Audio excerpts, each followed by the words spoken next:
Hello friends, our today's topic is French Revolution. हमको पता है कि फ्रेंच रेवोल्यूशन 1789 में स्टार्ट हुआ था।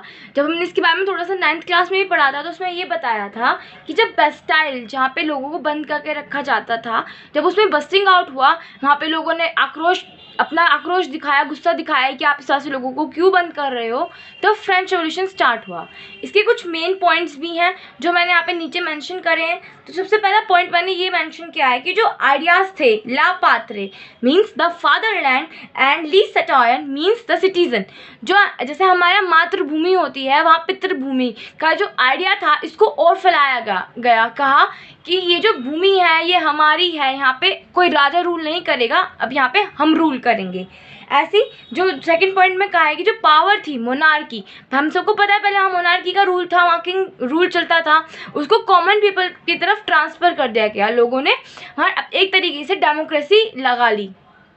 नेक्स्ट पॉइंट है कि जो रॉयल फ्लैग था उसे एक फ्रेंच फ्लैग, मतलब फ्रेंच फ्लैग उन्होंने डिज़ाइन किया था, उसने उसको रिप्लेस कर दिया। मीन्स जैसे हमारे यहाँ पे इंडिया में हम देखेंगे, अगर हमारे भी सारे फ्लैग्स बने थे तो हमारे जो फ्लैग था, हमारे हमारे नेशनल फ्लैग ट्राई कलर ने भी जो ब्रिटिश का फ्लैग था उसको रिप्लेस करा। इसी तरीके से लोगों ने अपना फ्रेंच फ्लैग बनाया और जो रॉयल फ्लैग था उसको रिप्लेस कर दिया।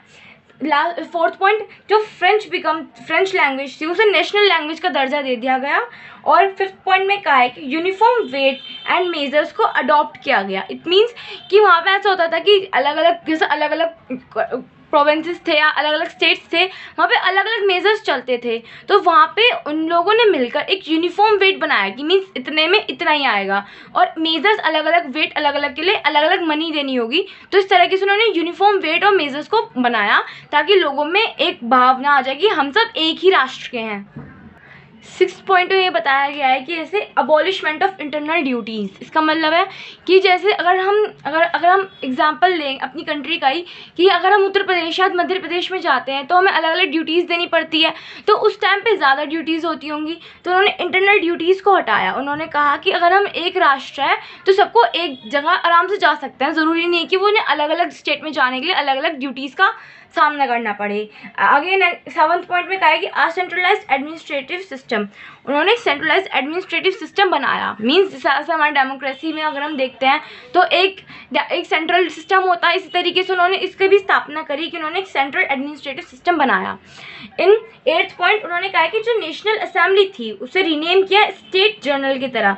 स्टेट जनरल हमने पता होगा 9th क्लास में जब हमने पढ़ा था कि वहाँ पे 3 स्टेट्स थी, तो जो नेशनल असेंबली में वहाँ पे इलेक्ट होते थे उन्हें स्टेट जनरल का नाम दिया गया, जो कि एक्टिव सिटीजन के द्वारा इलेक्ट किए जाते थे।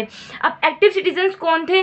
जिनके पास, अब जैसे मैं पढ़ा था कि अलग अलग इलेक्शन में इलेक्ट करने के लिए भी अलग अलग नॉर्म्स होते थे, इसी तरीके से जो एबल होते थे उन नॉर्म्स को क्लासीफाई करने के लिए उन्हें एक्टिव सिटीजन्स कहते थे। जैसे कि अगर किसी के पास, ऐसे कहते थे जिस मैन के पास लैंड होगा केवल वही वोट देगा, तो ये उसी कैटेगरी में आते थे कि वो एक्टिव सिटीजन्स थे, कि वो वोट दे पा रहे थे। अब हम फ्रेंच रेवोल्यूशन को एक टाइमलाइन के द्वारा भी देख सकते हैं कि 1789 में सबसे पहले फ्रेंच रेवोल्यूशन आया, फिर 1797 में नेपोलियन का रूल आ जाएगा, नेपोलियन इन्वेड कर लेगा फ्रांस को। इसके बाद आएगा 1804 सिविल कोड, जिसमें उसके रूल्स और रेगुलेशन होंगे नेपोलियन के।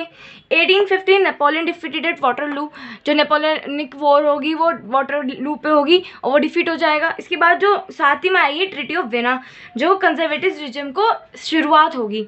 तो अब हम एक एक करके इन चीज़ों को देखते हैं। हमने सबसे पहले फ्रेंच रेवोल्यूशन देख ली, हम नेपोलियंस रूल आ गया 1797 में। अब हम सिविल कोड के बारे में देखते हैं कि सिविल कोड है क्या।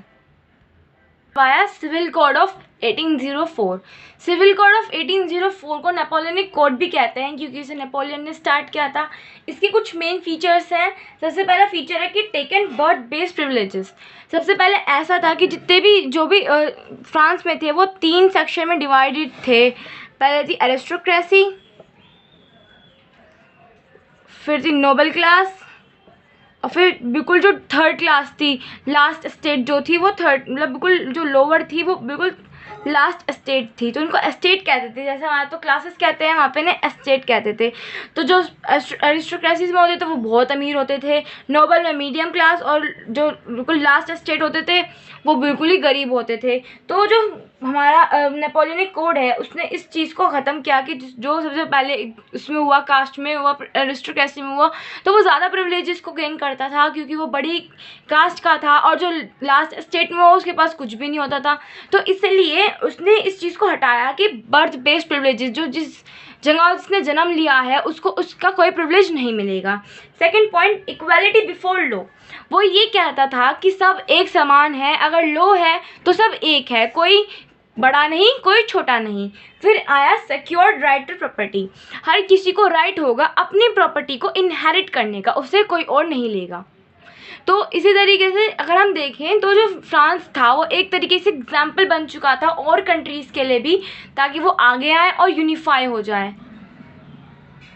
कोई भी एक्शन होता है तो उसका इक्वल एंड अपोजिट रिएक्शन भी होता है।